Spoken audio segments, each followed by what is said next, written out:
Have you ever endured a boring presentation? Well, hopefully I can give you some tips during this Leadership Wednesday series about how to become a better speaker, because it's so important for us as leaders to getting our message across. And I got some inspiration from the book of Carmine Gallo, Talk Like TED, where he analyzed about 500 TED speakers and about how they're doing their presentation.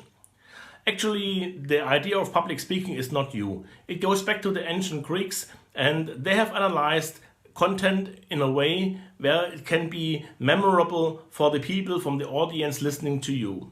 And what they found out is that about 10% of what you say is remembered because of your credibility.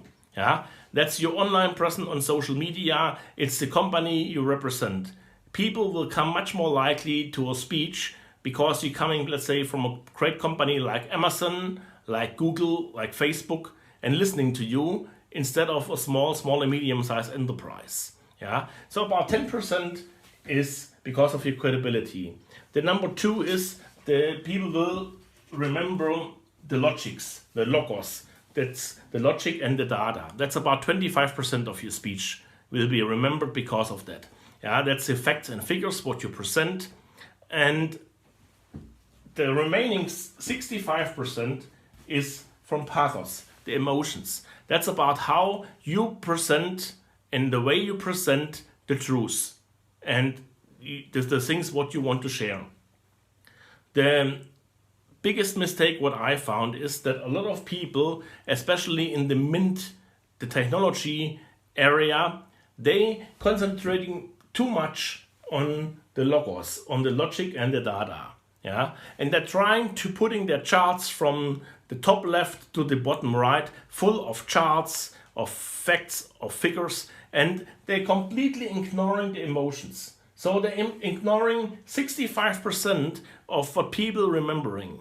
Yeah, and if you're going back and you think about things what you remember, most of the time it's in this area. Childhood memories, experiences in school, it is either connected to a person, yeah, the credibility, or a story or an experience connected with it. And the facts and figures is a very minor thing to remember. So what can you do as a speaker in order to improve this? Number one is it has clearly a connection with you as a person, yeah, about your self-confidence and about how pumped up and excited you are to doing your speech. People will feel if you are passionate about a subject or not, or if you just paid for it, yeah. And the key is for you to really concentrating your mind and your whole person on being on the spot, excited and confident about what you're doing, because passion is contagious, but also is boredom. Yeah, if you want to bore people, they will feel it, and if you're passionate, they will feel it also. The key is also to share some positive and exciting things with the people. Give them hope. Yeah, people will remember something positive in a much better way than something just negative. Yeah.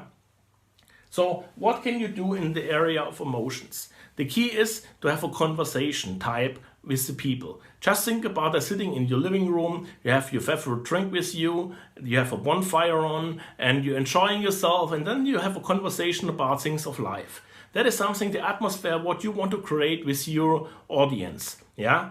And that is something which is not coming natural. You have to practice this many times. Sometimes people practicing for just a 20-minute talk about 200 hours. And of course you cannot do this with all the speeches you have to give over the day, but you can at least improve and try to memorizing the facts and connecting it in a memorable way and inserting some stories into the hard facts.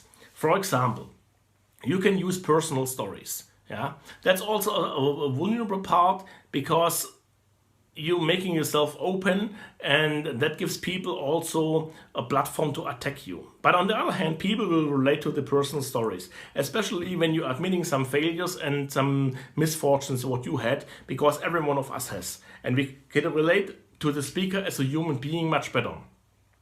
That means it has to connect you as a person with the theme you are talking. Yeah. Also, you can use the example of other people who learned their lesson in the good or positive way, or also in the negative way. Yeah, and when you're talking about a product, you can share experiences of your customer who hopefully had good experience with your product and they had an enlargement of lifetime, a better quality of life. Yeah, so that's a brand stories. Connecting the brand with some positive feelings with you as a person and wrapping it up together.